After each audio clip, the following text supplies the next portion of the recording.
tout le monde. Alors, le nerf de la guerre, c'est l'argent. C'est pas moi qui dis ça, hein. Et donc, notre première table ronde, on commence tout de suite dans le dur, c'est comment ça se finance. Et donc là, on a 3 orateurs sur... allez-y, vous pouvez commencer à bouger, hein. Sur des éléments qui sont différents. Donc le premier, c'est Yann Aymon de l'ARS de Paris, et on est ravis de sa présence. On est ravis de la présence de tout le monde, donc je ne vais pas dire ça à chaque fois. Et Lucie, que j'ai pas vue depuis longtemps, Lucie Cabrégeau, qui est la responsable de l'UTEP de Bichat. Donc là, on va être sur l'hôpital. Et Madame Martin Dupont, qui est responsable d'un réseau de villes, en partie distanciel, qui a été développé avec l'ARS Aquitaine. Donc 3 financeurs ou financements. Et on va voir un peu comment on peut tirer des enseignements de ces discussions. Donc, merci. On vous écoute, Yann. Ok. Micro. Est-ce que vous m'entendez? C'est bon? Ouais. Là. Donc, bonjour. Donc, Yann Aymon, je suis à l'ARS dans un département qui s'occupe de la prévention, de l'accompagnement des maladies chroniques.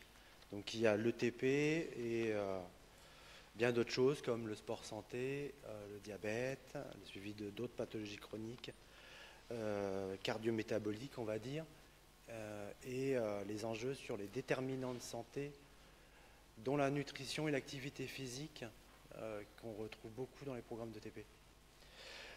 Donc j'ai fait beaucoup de diapos, je vais essayer d'être très très synthétique parce que j'ai des constats qui ont déjà, sur l'Île-de-France, mais qui confirment l'enquête que vous avez menée.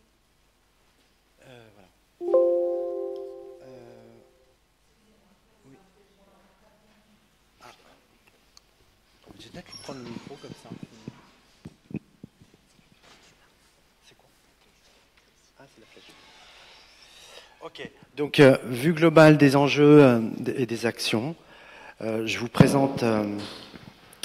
je vais vous présenter un petit organigramme pour vous expliquer les dates phares un petit peu sur l'ETP. Juste un rappel très bref. En fait, quand on parle de financement, je pense que derrière, il y a les priorités, il y a les enjeux aussi, et il faut toujours interroger nos priorités de l'agence et d'autres institutions pour soutenir l'ETP. Donc en fait, là, je vous ai fait un petit organigramme, enfin un petit schéma qu'on a déjà utilisé sur d'autres situations.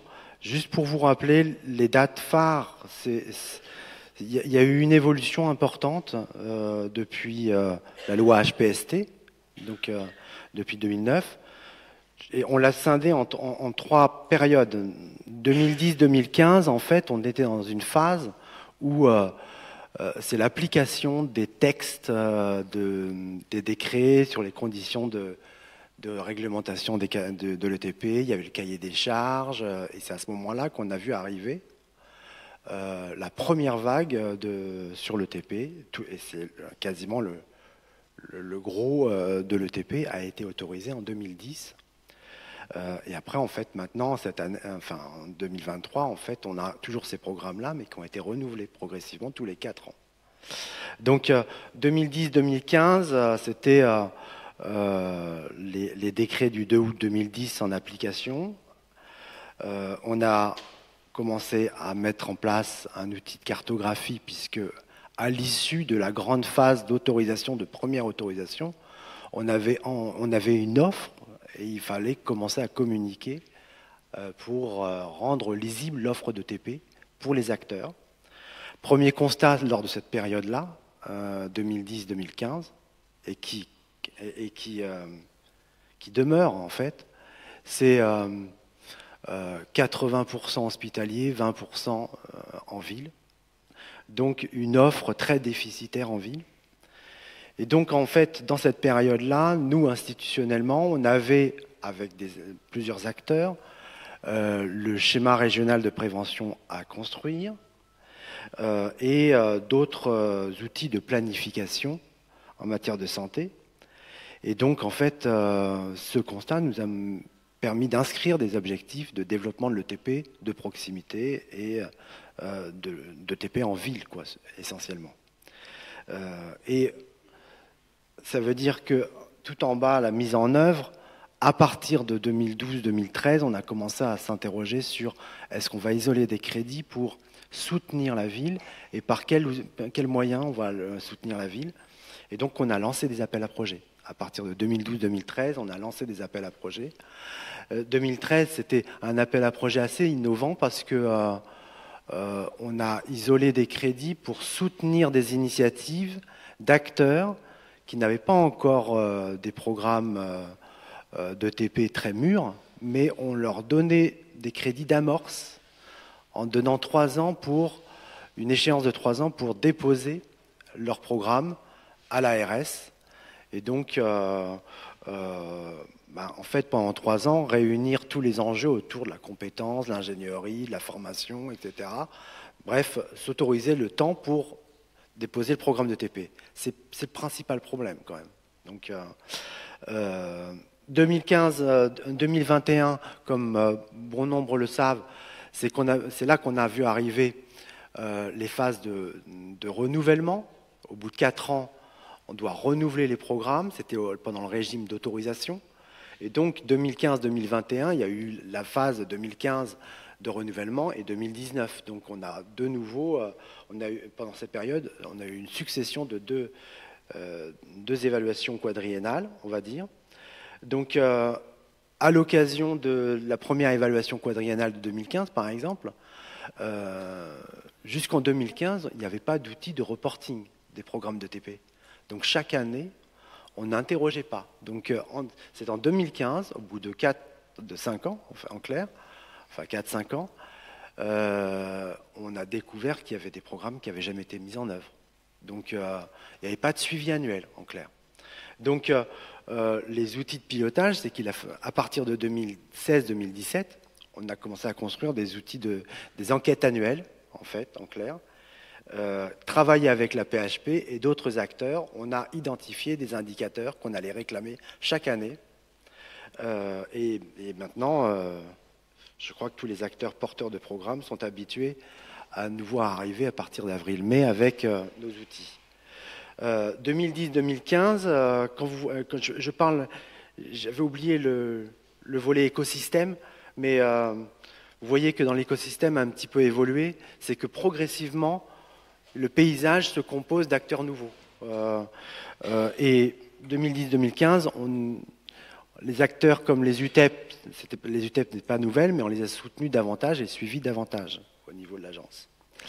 2021 et à aujourd'hui, donc c'est la 3e phase, c'est là que vous voyez arriver l'évolution du régime déclaratif, en fait, ça passe de l'autorisation à la déclaration, et donc avec toujours un cahier des charges qui demeure, je le rappelle, sur tout ça.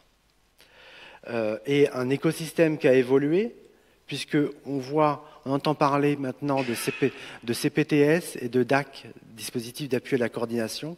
Donc toutes ces structures de ville, en fait, sont des structures qui composent le paysage et sur lesquelles on nourrit nos espoirs pour développer le TP en ville. Voilà. Donc là, très brièvement, je ne veux pas aller trop dans le détail, mais souvenez-vous que on est en phase transitoire en 2023, puisqu'on a des programmes qui étaient en régime d'autorisation et qui passent en phase de déclaration.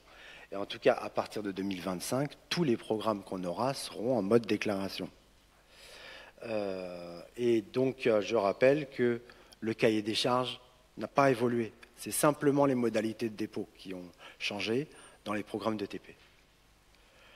Là, je vous fais une photographie du constat, donc, qui conforte ce qui a été dit, mais ancrage Île-de-France.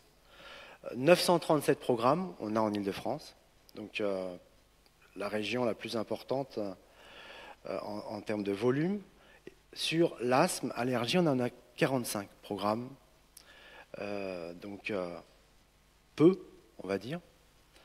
En moyenne, 112 patients inclus dans un programme, et au total, 5040 patients, et moyenne d'âge, vous l'avez évoqué, moins de 16 ans. Donc une offre de TP déficitaire, on va dire, qui engrange quand même pas beaucoup de patients. Voilà. Donc il y a un enjeu là-dessus, puisqu'on sait qu'il y a un besoin. Vous voyez, en termes de rang, de priorité, bon, les pathologies cardiométaboliques sont quand même les plus présentes. Et le diabète, on en arrive à un taux de 20%, c'est énorme, quoi. C'est vraiment énorme. Et on voit arriver des enjeux de polypathologie, des programmes qui veulent porter là-dessus. En termes d'approche territoriale Île-de-France, nous, au niveau de l'agence, si vous lisez le PRS qui va arriver, le PRS 3, qui est déjà en consultation sur les fiches qui sont en construction, qui définit les objectifs à venir, en tout cas en matière de santé et de santé publique. On parle souvent de grande couronne, petite couronne et de 75, on les distingue un petit peu. Et le constat qu'on a sur l'asthme, allergie, même s'il n'y en a que 45 programmes, c'est le même que globalement. Il y a une concentration, petite couronne, et dans la grande couronne, un côté très déficitaire, quoi. Donc, ce qui fait que dans nos politiques et dans nos appels à projets, en fait, on met un accent sur les territoires de grande couronne, 77 par exemple. Donc peu de professionnels, donc il va falloir les inventer et les implanter dans ces territoires, et donc peu de programmes, quoi. Donc, et si on n'arrive pas, tout cet enjeu de l'IETP, qu'est-ce qu'on fait autour de l'IETP pour rendre accessibles les programmes auprès des patients qui sont dans le 77. Donc vous voyez les chiffres, Petite Couronne 24 et Paris, il y en a 11 programmes. Donc les établissements de santé, ça conforte ce qui est dit. Et quand je vais encore plus finement, dans les établissements de santé, il y a une forte représentation de la PHP et du public hors APHP et de la PHP. Voilà. Et donc, quand vous voyez assurance maladie et mutuelle, sachez que c'est un organisme qui a aussi des programmes de TP qui peuvent déposer. Donc, grande couronne, les acteurs de ville, des coopérations innovantes, ville-hôpital, c'est tout l'enjeu qu'on a déjà inscrit sur le PRS. Les coopérations innovantes et je pourrais rajouter les outils innovants qui permettent de proposer l'offre de TP. Quand je vais sur le financement, puisque c'est le sujet de notre intervention, et je vais aller très brièvement, on va dire que la phrase est brutale, mais c'est la réglementation. Il faut bien savoir qu'une déclaration ne vaut pas financement. Ça se traite après le financement. Ça veut dire qu'un porteur qui dépose une déclaration, même s'il y a une petite question sur le financement, on ne va pas traiter cette question tout de suite. Ça dépend de la notification des crédits qu'on a, et donc ça se traite dans l'année, un peu plus tardivement d'ailleurs.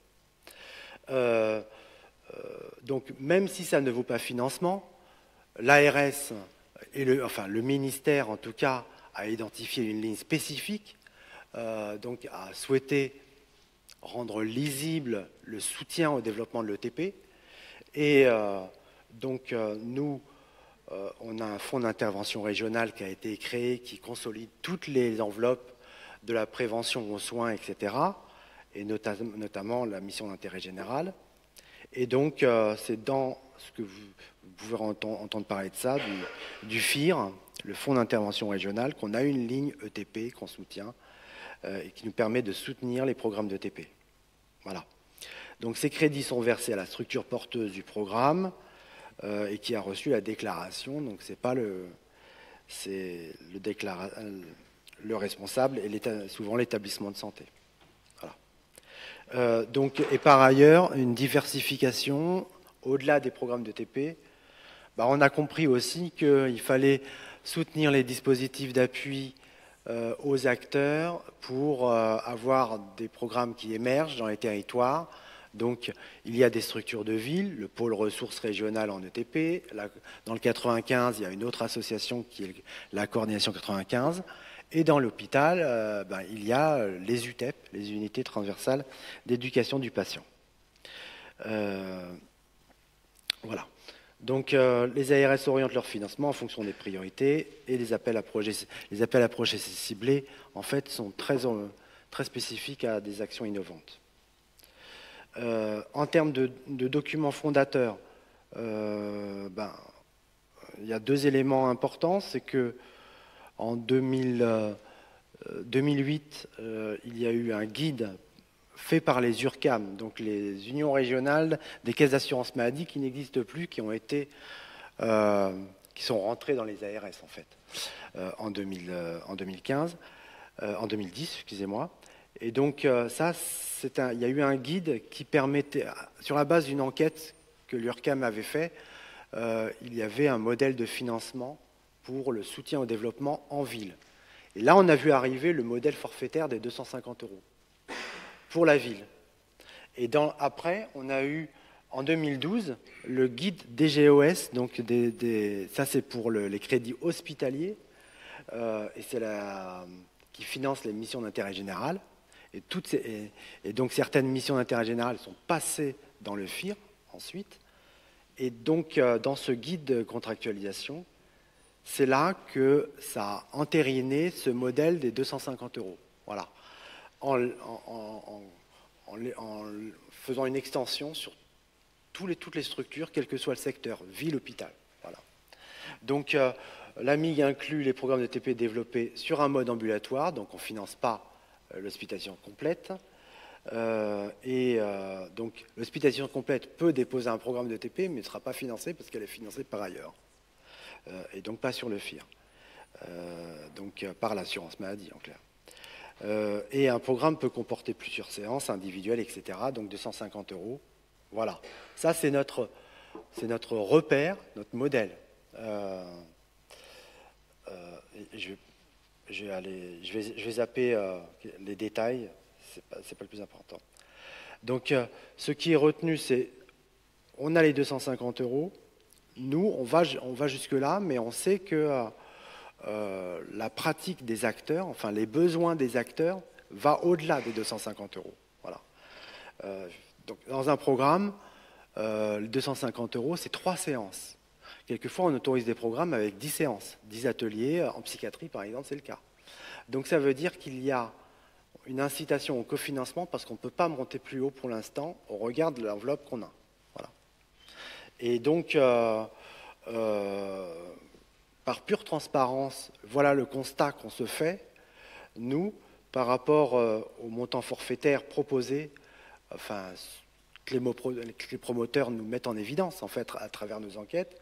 Et en fait, suivant la pathologie, vous voyez que c'est complètement disparate. Donc, et sur le cancer, c'est sous-évalué, 160 € leur pratique de TP, le financement de leur programme de TP.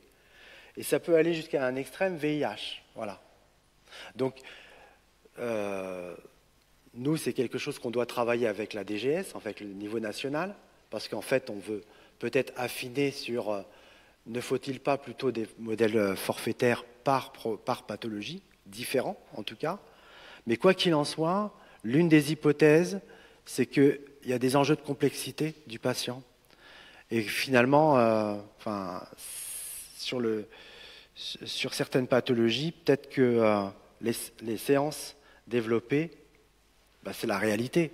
Sur le VIH, il y a une complexité qui s'intègre aussi à des préoccupations de précarité sociale aussi. Donc voilà, tout le multifacteur apporte un coût plus important, voilà, pour la gestion. Nous, après, sur les 250 €, on a des critères issus du PRS. Les critères sont territoriaux, je vous l'ai dit, 77, 95, c'est quand même un enjeu important pour nous. Ça ne veut pas dire qu'on concentre tous nos efforts, tous nos crédits dessus, mais il y aura une priorisation évidente. Le profil de patient, l'organisation du programme Exemple, les réseaux de santé, en fait, ont un modèle de développement de l'ETP qui sous-entend qu'il faut un volet coordination aussi et que l'ARS entende cet aspect-là, puisqu'ils vont être tête de pont d'une cinquantaine de maisons de santé pluridisciplinaires, par exemple, pour développer leur programme. Donc là, on valide, on accepte de soutenir au-delà des 250 € quand il y a un côté régional multistructure.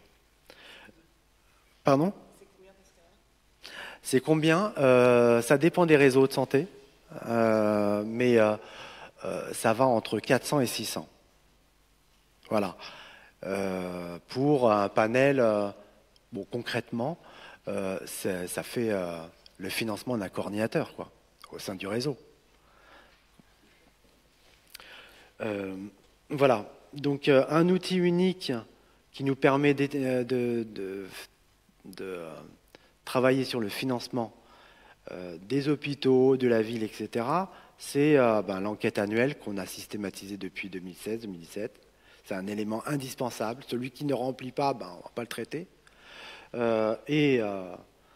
Là, par exemple, actuellement en 2023, on a lancé une série d'enquêtes, l'enquête annuelle, l'enquête quadriennale, les déclarations, tout ça c'est lié. Parce qu'en fait, celui qui n'a pas renouvelé, qui n'est pas déclaré dans son programme de TP, on ne va pas pouvoir étudier sa donnée d'activité et son financement. Il faut être déclaré pour être financé, en clair. Mais ce n'est pas une obligation. Le programme doit être déclaré et inclure des patients, oui, comme je vous l'ai dit, en caducité des fois, avec 0 patient. Voilà, je crois que je suis allé... J'ai fait juste un zoom, mais très rapide, parce que vous sachiez que c'est en pleine discussion avec le niveau national. Donc, je ne vais pas me positionner, je ne vais pas vous donner des principes en vous disant allez-y à fond sur l'HDJ, mais quoi qu'il en soit, il y a la circulaire frontière, la nouvelle circulaire frontière crée un doute sur le financement, puisque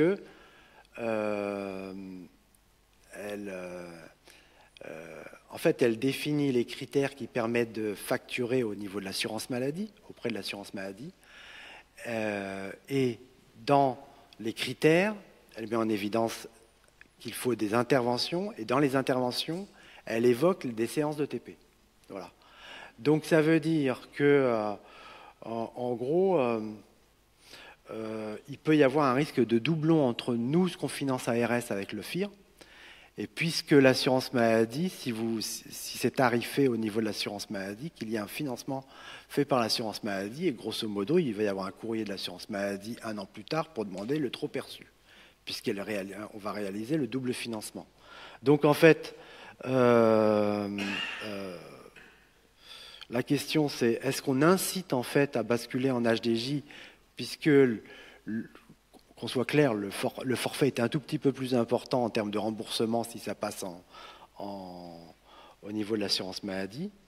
Pour l'instant, là, on a demandé des clarifications au niveau national, parce que toutes les ARS s'y perdent entre l'articulation assurance maladie et FIR. Voilà. Donc des enjeux, je vous les ai mis en évidence.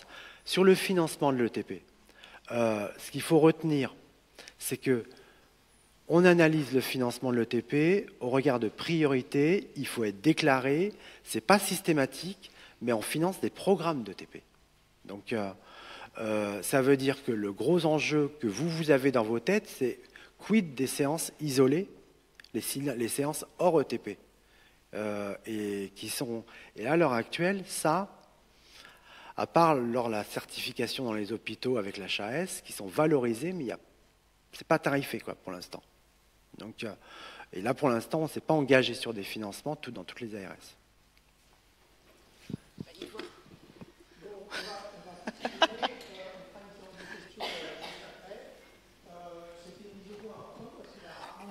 Et alors moi, je passe comment ? Je viens comment, moi ? C'est très bien. Donc, Lucie Cabrero, elle est responsable de l'UTEP.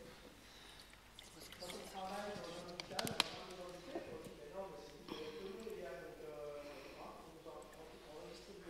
Ah oui. Bonjour tout le monde. Alors, je vais faire vite parce que il faut que l'hôpital s'exprime, il faut que la ville s'exprime aussi. Donc, déjà, oui. Donc moi, je suis médecin neurologue. Donc, l'asthme, c'est pas trop mon sujet, mais effectivement, je suis responsable médicale d'une UTEP, et donc là, moi, je viens parler de la vision peut-être hospitalière des choses, mais très brièvement. Et du coup, moi, la vision hospitalière que j'ai, c'est celle de la PHP. Ah, donc c'est un peu particulier aussi. 20 ans d'APHP, donc voilà, on pourrait dire plein de trucs. Juste du coup, pour compléter ce que vous venez de dire, tout le cadre législatif, dans les faits, en tout cas en la PHP, pour moi, quand je parle financement, il y a évidemment tout ce que vous venez d'évoquer, mais il y a aussi bien sûr les UTEP. Et donc je voulais juste dire un tout petit mot sur les UTEP. Et puis ensuite, il y a la formation. Parce que qui finance la formation? ETP. Donc juste un mot sur les UTEP. Est-ce que tout le monde ici connaît son UTEP? Ouais. Est-ce que tout le monde bosse avec son UTEP? Ça, c'est la base. S'il vous plaît, renseignez-vous, contactez-les et bossez avec. Il y a donc un référentiel des UTEP qui a été fait par l'ARS Île-de-France et les UTEP Île-de-France. Donc c'est un document qui est accessible directement, qui est un guide qui explique un peu tous les rôles, toutes les missions des UTEP. Et donc c'est vraiment des petites unités transversales de ressources vraiment pour tous ceux qui pratiquent le TP et pour les patients, pour le partenariat patient. Et donc il faut vraiment toutes ces UTEP se sont structurées, et maintenant il faut vraiment essayer. Je pense que là l'enjeu majeur, c'est qu'on arrive à bosser tous ensemble. Et donc on va s'y atteler. Et la nouveauté, c'est qu'il y a un réseau national des UTEP qui est en train de se monter. C'est tout récent, mais voilà, on y met beaucoup aussi d'espoir sur cette communication sur un plan national, et pour aller défendre aussi le TP, pour aller obtenir vraiment des financements supplémentaires, parce qu'on en a besoin. Et donc voilà, c'est en cours, et donc je pense qu'on pourra avancer aussi plus vite, j'espère. Donc là, les missions un peu brièvement, mais les missions des UTEP, mais tout le monde a l'air de connaître, donc on passe. Sur la PHP, c'est pour vous dire que donc la PHP, 39 hôpitaux, 6 GHU, et donc maintenant on a réussi à mettre en place 11 UTEP. 10 ans de travail. Enfin même plus, mais bon, on va dire vraiment 10 ans. Il y a maintenant un soutien quand même de notre institution pour donc structurer et pour soutenir tout ce qui est éducation thérapeutique et partenariat patient. Ça se met en place, ça prend du temps malheureusement, on veut essayer d'accélérer les choses. Mais les UTEP de la PHP sont présentes, existent, elles sont structurées, donc vous pouvez aussi nous contacter pour bosser ensemble avec plaisir. Donc voilà, je ne vais pas détailler évidemment. On est structuré donc avec un COPIL et un comité. Il faut savoir financement, donc on a parlé de la file active, du financement par file active par patient. Il y a aussi ce financement de 72 000 € qui est donné par l'ARS pour l'UTEP directement. Avec donc et ces financements, que ce soit pour l'UTEP ou pour la file active, arrivent bien dans nos groupes hospitaliers. On a vérifié, hein, bien sûr. Ça arrive bien. Ça arrive donc après, donc ça arrive souvent une année après l'activité. Donc ça, c'est ce que nous dit la direction. C'est aussi un petit problème pour aller négocier. Et puis, ben, c'est la grande discussion avec la direction. Voilà, c'est grand. Enfin, je pense que c'est le grand sujet de, effectivement, nous on prend sur notre temps, on rajoute sur notre, en termes de charge de travail. En tout cas, c'est le vécu de ceux qui font le TP. Et puis, finalement, on voit rien arriver de cet argent directement. C'est un grand sujet, puisque les directions nous répondent à chaque fois, vous le savez bien, ben, en fait, c'est inclus évidemment dans le salaire de toutes les gens qui bossent à l'hôpital. Et puis en plus, ils nous disent qu'en plus, comme tous les services sont quand même majoritairement déficitaires, si jamais on venait à compter, de vraiment analytique avec les horaires, ben, en fait, on serait tous perdants. Bon. Non, c'est des discussions intéressantes, hein, mais voilà, c'est vrai que c'est pas très motivant, on va dire, pour les gens sur le terrain. Mais on peut l'entendre aussi de la direction, donc bon. Et puis, donc ces UTEP, en tout cas sur la PHP, on a réussi déjà quand même à les structurer. On en demande toujours plus, hein. On essaye à fond, on fait le forcing pour avoir toujours plus. Et puis après, pour chaque UTEP, il y a ce fameux budget annuel. On va nous donner en plus peut-être un budget hyper variable en fonction de la direction. Il faut aller négocier. Enfin, moi, je trouve ça un peu infernal, mais voilà, c'est comme ça. C'est notre quotidien en termes de financement. Et puis, juste un petit mot sur la formation, parce qu'on parle de TP, mais en fait, il faut quand même former les gens. Et vous voyez bien, il y a un turnover incroyable aussi, qui nous met dans des situations aussi compliquées. Donc, qui finance la formation? Je ne sais pas pour vous qui finance. Nous, sur la PHP, on a un centre de formation, mais qui est pas suffisant vu les besoins. Donc, le centre Picpus. Donc, du coup, on a mis en place, certains GHU ont mis en place ou sont en train de mettre en place des formations internes. Mais vous voyez que ça demande aussi beaucoup de travail, beaucoup de temps pour pouvoir former les équipes. Et les patients partenaires, on s'est ouvert aussi, en tout cas, par exemple, pour le GHU Nord, on s'est ouvert aussi sur la ville. Et donc les acteurs de la ville et aux patients partenaires pour la formation. Donc il y a pas mal de structures privées aussi qui sont dans le game, mais en fait on n'a pas d'idée. Enfin moi j'ai essayé de me renseigner, je ne sais pas ce que ça représente et en coût, j'ai aucune idée de ce que ça représente. Et en fait on n'a aucune idée de combien de personnes sont formées à l'ETP. Je pense que c'est très important finalement, mais on n'a pas du tout ces données-là. Et donc, bien sûr, il faut toujours aussi aller voir les pôles ressources qui existent, ces plateformes ressources qui sont là aussi pour aider dans toute cette formation et cet accompagnement. Voilà, donc moi, c'était très rapide. Et... Merci.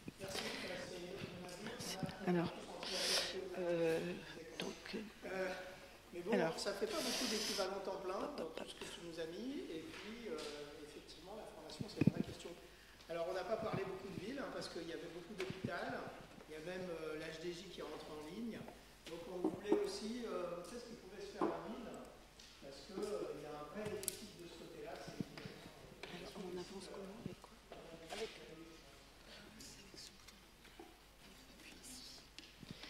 Très bien, bonjour à tous. Françoise Martin-Dupont, je dirige le pôle ressources ambulatoire en Nouvelle-Aquitaine. Alors, le pôle ressources a 20 ans aujourd'hui, enfin cette année, en 2023. Donc, moi, j'ai envie de remercier les missions régionales de santé dans un premier temps et la RS dans un deuxième temps, parce que nous sommes soutenus financièrement depuis 20 ans pour mettre en place l'éducation thérapeutique. On a commencé modestement, grâce à l'association Asthme et Allergies, qui ne nous a pas soutenus financièrement, mais qui nous a donné cette impulsion et en créant les écoles de l'asthme, nous a permis de commencer avec les patients asthmatiques et allergiques. À ce jour, 11 programmes, beaucoup sont regroupés dans un énorme programme polypathologie et nous sommes financés pour prendre en charge 800 nouveaux patients par an. Voilà. Donc, comme on l'a dit préalablement, la déclaration d'un programme n'a pas de durée de validité et ne vaut pas financement. Néanmoins, et quand on a construit des relations avec nos ARS locales, tout ça, ça se fait autour de discussions. Quand on veut mettre en place un nouveau programme, on va d'abord voir l'ARS, on leur demande est-ce que ça vous paraît pertinent, est-ce que ça répond aux objectifs de l'ARS en termes de prise en charge, et si oui, seriez-vous d'accord pour le financer et à quelle hauteur? Et à ce moment-là, on met en place. Ça évite beaucoup de pertes de temps, de pertes d'énergie et surtout de découragement pour certains acteurs. Donc le montant du financement est forcément calculé à partir de l'activité déclarée sur l'année précédente, mais ça, voilà, ça rentre dans le cadre du financement de la campagne budgétaire. C'est la loi pour tout un chacun. En médecine de ville, donc le forfait est pour nous de 350 € par patient. Alors évidemment, c'est une moyenne, comme il a été dit précédemment, il y a des patients qui font 3 ateliers, il y a des patients qui en font 10, mais comme nous avons une activité qui est globale sur 800 patients autour de 11 pathologies, on arrive à équilibrer les budgets autour de 350 € qui ne prennent pas en charge le fonctionnement de la structure. Parce que quand on est à l'hôpital, eh bien évidemment, on ne paie pas ni la secrétaire, ni l'électricité, ni Internet, ni les ordinateurs des gens qui vont les utiliser. En médecine de ville, évidemment, il faut une participation pour le fonctionnement, puisque nous n'avons pas de structure, on n'est pas porté par une autre structure.